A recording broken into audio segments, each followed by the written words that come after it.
देश में लगा दिया। कुछ लोग इसमें से थे लगता है वहाँ। नहीं, हम लोग नहीं थे।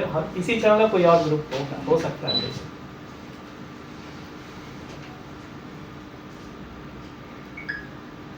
सोनारडीह में तो जो हुआ है इतना भयावह है कि उसका अंदाज़ा लगाना, उस पर प्रतिक्रिया देना बड़ी कठिन प्रतीत हो रहा है। पूरा गांव का एक हिस्सा धसान का शिकार हो गया है और बड़ा बड़ा दरार खड़ा हो गया है, जैसे बाउंड्री हो गया है दरार का। और एक घर जो धंस गया था जिसमें 3 लोगों की मृत्यु हुई है, उसके बगल में गैस का फवारा निकल रहा है, बहुत तेज़ी से निकल रहा है और बहुत बड़ी मात्रा में निकल रहा है। अब सवाल ये उठता है कि बीसीसीएल ने कभी कल्पना किया था कि नहीं कि ऐसा हो सकता है हमारे यहाँ, या भारत सरकार का एक और संगठन है DGMS, director general mine safety, तो उन्होंने कभी इसका अनुमान लगाया था कि नहीं कि ऐसा हो सकता है, और नहीं लगाया था तो ये DGMS आइए बोलते सर, कंटिन्यू। तो DGMS के बुद्धिमत्ता पर ये सवाल उठेगा और मुझे लगता है कि उसके लिए 3 कारण जो वहाँ के लोग थे उनसे बातचीत करने पर लगा। एक तो उस ज़मीन के नीचे बहुत पहले 50 साल 100 साल पहले कोयला निकाला जा चुका है अंडरग्राउंड माइनिंग के द्वारा, और पूरा ही इलाका पिलर पर खड़ा है। जो पिलर छोड़ दिया ताकि ऊपर की ज़मीन उस पर टिकी रहेगी, उस पर खड़ा है। अब ठीक उस गांव के बगल में एक बहुत ऊंचा पहाड़ जैसा ओबी डंप खड़ा है। अब ओबी डंप का इतना वजन है, कभी DGMS ने ये सोचा है कि नहीं सोचा है कि जो इलाका पिलर पर खड़ा है तो पिलर का स्ट्रेंथ कितना है, ताकत कितनी है, कितना बोझ बर्दाश्त कर सकता है, तो उस ओबी डंप का बोझ बर्दाश्त कर सकता है कि नहीं कर सकता है पिलर, एक इनको सोचना चाहिए था। दूसरा, उससे बगल में आउटसोर्सिंग वाले माइनिंग कर रहे हैं, वो उनके द्वारा विस्फोट किया जाता है, उस विस्फोट का क्या असर पड़ता होगा जो पिलर्स हैं अंडरग्राउंड माइनिंग के उन पर। तीसरा, जो अवैध माइनिंग करते हैं वो तो पिलर भी काटते हैं, पिलर वो काट लेते हैं, उसके अलावे वो भी विस्फोट करते हैं कोयला निकालने के लिए, तो उसका क्या इम्पैक्ट होगा। ये अगर DGMS ने नहीं विचार किया है तो कहा जा सकता है कि सबसे अधिक दोषी ये डायरेक्टर जनरल माइन सेफ्टी का कार्यालय है। जब BCCL की इतनी सघन माइनिंग होती है तो उनको जानकारी प्राप्त करना चाहिए कि इस क्षेत्र में माइनिंग की क्या स्थिति है, अवैध माइनिंग की क्या स्थिति है। ये मुझे लगता है कि उन्होंने इस पर थोड़ा भी विचार नहीं किया है। अब उनका काम क्या रह गया है, खदानों को या माइनिंग करने वालों को क्लियरेंस देना, बस इतना ही उनका लगता है कि काम रह गया है। तो एक तो सबसे बड़ा दोषी मेरी नज़र में ये DGMS है। दूसरा, BCCL भारत सरकार की कंपनी है और जितना भी ये कोयला है सब भारत सरकार की प्रॉपर्टी है, उस कंपनी की प्रॉपर्टी है। अब जो हो रहा है इस क्षेत्र में उससे BCCL भली भांति अवगत। उन्होंने इतना तक नहीं सलाहियत किया कि जितने लोगों को उन्होंने नोटिस दिया है कि आप वहाँ से हट जाइए, घर में रह रहे हैं तो हट के कहाँ जाइए नहीं बताया उन्होंने। उनको तो 2 प्लान करना चाहिए था, एक शॉर्ट टर्म, भाई चलिए 10 दिन 15 दिन आपके लिए हम कोई टेंट खड़ा करा कर देते हैं या कोई हम ब्लू स्कोप का सेट खड़ा कर देते हैं, आप उसमें रात गुजारिए, लोग घर में नहीं रह रहे हैं, बाहर रह रहे हैं। ये उन्होंने किया नहीं है। केवल एक जगह उन्होंने एक सामियाना खड़ा करके खाने पीने का कुछ बंदोबस्त किया, लिमिटेड खाना ले जाते हैं, और कौन खा लेता है और कौन बिना खाए रह जाता है इसका कोई हिसाब उनके पास नहीं है। एक लड़की थी जो अपना सुरक्षित क्वार्टर छोड़ के भटमुरना में एक क्वार्टर में चली गई थी। उसको रोज़ नोटिस तरह निकालेंगे, आज शायद अभी शाम को कोई बताया कि पुलिस भेज के उसको आज से खाली करा रहा है। तो ये अमानवीय हरकत है BCCL की।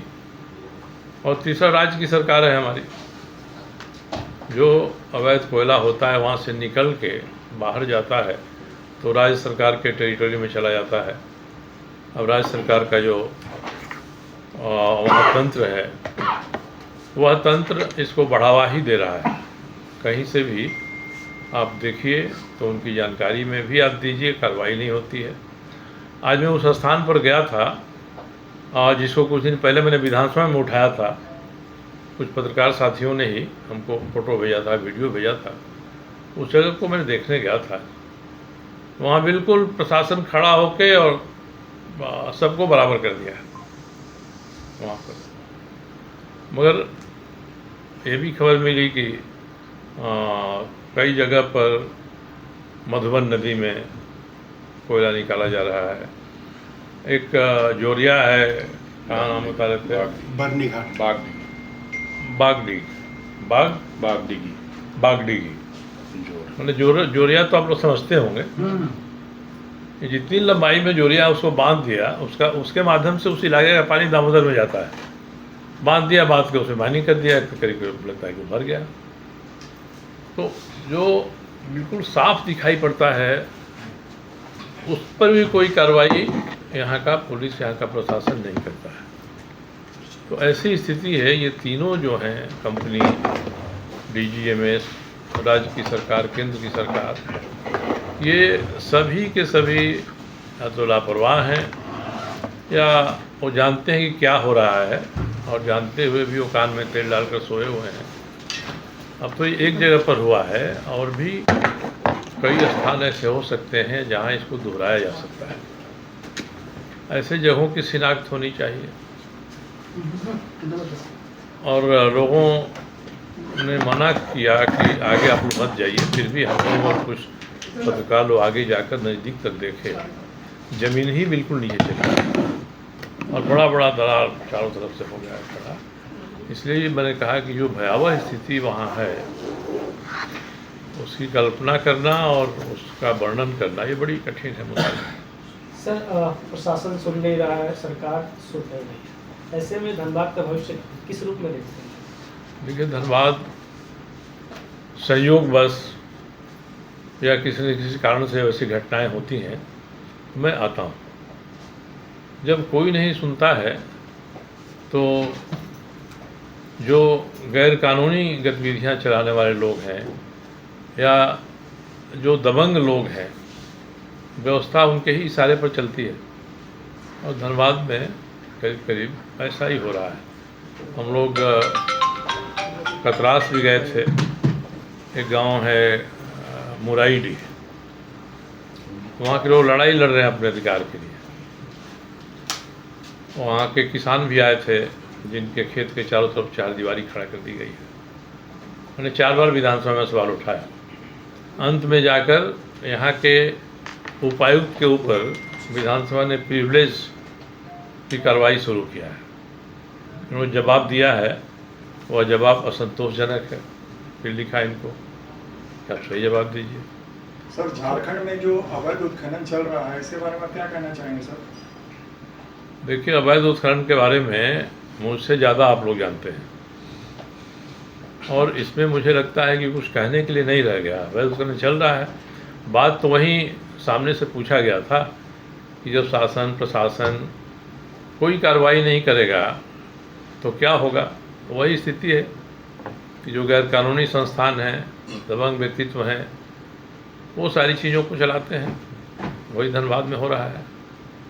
और जो बड़े अफसर हैं जिनसे उम्मीद की जा सकती थी, वो हाथ पर हाथ डाले बैठे हैं। और अब तो मुश्किल हो गया है कि विधानसभा में आप सवाल करिए तो प्रशासन गलत उत्तर देता है, और उसी गलत उत्तर के कारण एक प्रिविलेज मोशन हुआ है मगर लगातार गलत उतर देना, घुमा फिरा कर उतर देना। एक दीवार खड़ा हो गई लेडी डूमर और दर्दाक में बागमारा रोड पर। अब मैंने ही पूछा था कि भैया रात में विश्वकर्मा जी तो आके नहीं खड़ा करके चले गए होंगे। दीवार है, सब साथ स्वीकार करता है, उतर देता है, पर किसने खड़ा किया है इसके बारे में कोई कहने के लिए तैयार नहीं है। तो आप तो तहकीकात करके पता कर सकते थे। तो हम लोग मतलब है सर आपका कि ये सिलसिला जो है जारी रहेगा? अरे हमारे कहने का जो मतलब है, अलग अलग व्यक्ति उसका अलग अलग मतलब निकाल सकता है, मगर मैंने वही कहा है जो प्लेन ट्रूथ सत्य का सामना हम लोग यहाँ कर रहे हैं, और उसी का प्रतिफल आज वहाँ भी दिखाई पड़ा। हम लोग जहाँ गए थे दरक गई है, ज़मीन नीचे आ गई है। तो अब तो पूरा इलाका जहाँ अंडरग्राउंड माइनिंग हुआ है, ये कहा जाए कि वो संकट का क्षेत्र हो गया है। जब नीचे अंडरग्राउंड माइनिंग हो गई है, पिलर पर खड़ा है, तब कौन सी गतिविधियाँ वहाँ होनी चाहिए? आउटसोर्सिंग उस इलाके में होनी चाहिए कि नहीं होनी चाहिए? होनी चाहिए तो किस क्षमता की ब्लास्टिंग वहाँ होनी चाहिए? अगर सभी के जानकारी में है कि पिलर काटा जा रहा है, तो पिलर कटेगा तो क्या होगा? ये तो सब जानते हैं। अफसर सोचते हैं कि हम 3 साल के लिए आए हैं, 2 साल के लिए आए, हम यहाँ से चले जाएंगे। और जो लोग यहाँ रह रहे हैं उनके लिए तो ये खतरा रोज़ बरोज़ बढ़ते जा रहा है। तो चिंता की बात सबसे अधिक यही है।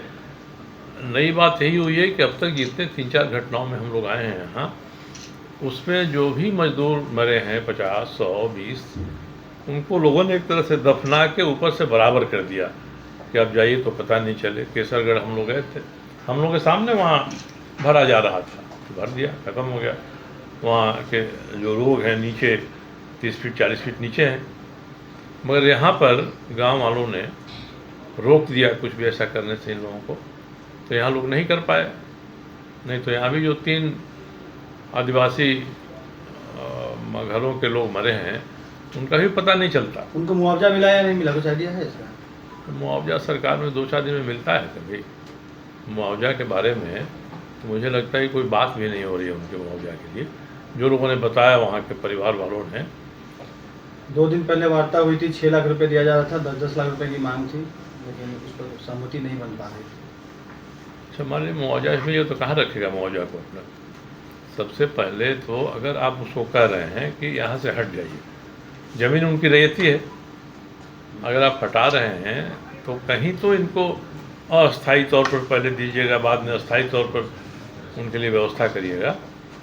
और मुआवजा जितना देना चाहते हैं भेज दें, सबका खाता लेके बैंक अकाउंट में भेज दें उनको। और अभी तक कुछ हुआ नहीं है, मेरी जानकारी में वहाँ के लोगों ने बताया कुछ नहीं हुआ। सर इससे अलग असम चुनाव में भागीदारी को लेकर कांग्रेस और जेएमएम में टकराव किस रूप में दिखता है? ये टकराव तो बिल्कुल सामने सतह पर आ गया है, और एक दूसरे के खिलाफ बहुत तल्ख टिप्पणियाँ हो रही हैं। सांप, जहरीला सांप तक कहा जा रहा है। तो ये लगता नहीं है कि ये जो टकराव है ये कहाँ तक जाएगा। जो कांग्रेस के प्रभारी हैं के राजू, उन्होंने बयान दिया है कि यहाँ के जो अफसर हैं माइनिंग माफिया के दबाव में काम कर रहे हैं। तो अब रह क्या क्या है, बच क्या गया है? मगर तब है कि राजनीति में लोग इतना लचीला होते हैं कि अगर चुनाव ख़त्म हो जाएगा, लोग आ जाए, तो हो सकता है कि दोनों हाथ मिला के कह दें जो हुआ वो हुआ, अब से हम लोग साथ चल रहे हैं। तो कहा नहीं जा सकता है। मगर हेमंत सोरेन अगर चाहें तो बिना कांग्रेस की भी सरकार चला सकते हैं, आराम से सरकार चलेगी, कोई उसको गिराने नहीं जाएगा। अगर इतनी तलखी है तो हिम्मत करें। सर आपका ऑफर भी है, कुछ सुनने में आया है? हाँ, नहीं, मैंने यही कहा है कि हेमंत सोरेन जी के पास संख्या बल है। जैसे 34 उनके विधायक हैं, 4 आरजेडी के हैं और 2 माले के हैं, तो 40 तो हो जा रहे हैं। जयराम महतो खुलेआम कह रहे हैं तो 41 हो जाता है। 41 पर सरकार बना लेंगे तो हम लोग सरकार को गिराएंगे नहीं। एक तरह से हम लोग सरकार चले, इसके लिए हम लोग उनका समर्थन करेंगे। आपका कहने का मतलब है सर कि बगैर गठबंधन भी अपनी सरकार बना सकते? सर आपका उसमें शर्त क्या होगा अगर आप समर्थन? कोई शर्त नहीं, बिना शर्त। हेमंत सोरेन जी कांग्रेस को छोड़कर सरकार चलाएं तो उनकी सरकार को अस्थिर करने की कोई कोशिश में मैं शामिल नहीं होऊंगा। सरकार चले, संख्या है 41, 42, 43 हो जा रहे हैं उनके, तो सरकार चला सकते हैं, आराम से चलाएं। सर बिहार में भी हिस्सेदारी नहीं मिला जेएमएम को, असम में भी नहीं मिला। हाँ, ये तो उनके गठबंधन का दस्तूर है ना। और मुझे लगता है कि हेमंत सोरेन के बल पर यहाँ सरकार बनी है, इसमें कांग्रेस हिस्सेदार है, तो बिहार में भी 2-4 सीट छोड़ देने में कोई अंतर नहीं आता। और असम में भी दे देते लोग। असम में जो सीटें वो मांग रहे हैं वो सीटें तो भारतीय जनता पार्टी के प्रभाव क्षेत्र की सीटें हैं। टी ट्राइब में भाजपा का प्रभाव ज़्यादा है, वहाँ से उनके विधायक ज़्यादा जीतते हैं। तो कांग्रेस के लोग यही सोच रहे हैं कि हेमंत सोरेन अगर वहाँ चुनाव जाके लड़ते हैं तो हमको जितना नुकसान होगा उससे कई गुना ज़्यादा भाजपा को नुकसान होगा, ये सोच रहे होंगे लोग। सर बिना भाजपा और कांग्रेस के गठबंधन की सरकार स्थिर होगी? नहीं, स्थिरता पर तो संकट रहेगा, मगर सरकार बन सकती है। और 42-43 की सरकार तो बहुत दिन तक चली है यहाँ पर इस राज्य में। पिछले की सरकारों को 42-43 का ही समर्थन रहता था। तो ये करें हेमंत जी तो सरकार बन जाएगी, और सरकार अस्थिर नहीं हो इसके लिए हम लोग उनकी मदद करेंगे अगर नीतीश जरूरत जी के पड़े। बहुत करीब हैं आप, तो राज्यसभा जा रहे हैं, अब अगले मुख्यमंत्री के तौर पे आप लोग बिहार में नहीं किनको कर देख सकते। रहे हैं? नीतीश जी से व्यक्तिगत मित्रता है तो मित्रता के ही स्तर पर है, कहीं से उसका राजनीतिक जुड़ाव नहीं है। इसलिए बिहार में क्या हो रहा है, जनता दल यू के लिए तो बिहार ही देश है, तो बिहार केंद्रित है चीज़ें। तो भाजपा के साथ मिलकर वो लोग निपटा लेंगे। कौन मुख्यमंत्री होता है तो भारतीय जनता पार्टी को तय करना है, अगर उनके व्यक्ति बनते हैं तो। उनके सीएम पद छोड़ने के बाद आप लोगों के मन में कुछ दुख होगा कि नहीं? मैंने तो उस पर प्रतिक्रिया दी थी अपनी, सभी जगह था। मैंने यही कहा था कि जिस तरह से ये सारी घटनाएं घटी वो ऐसा नहीं होना चाहिए। एक व्यक्ति जो इतने साल तक मुख्यमंत्री रहा है उनको अगर दूसरा दायित्व देना है तो ये थोड़ा ढंग से होना चाहिए, अचानक नहीं होना चाहिए। शानदार विदाई होनी चाहिए थी नीतीश कुमार की, उसमें कमी रह गई, ये मैंने पहले भी कहा था।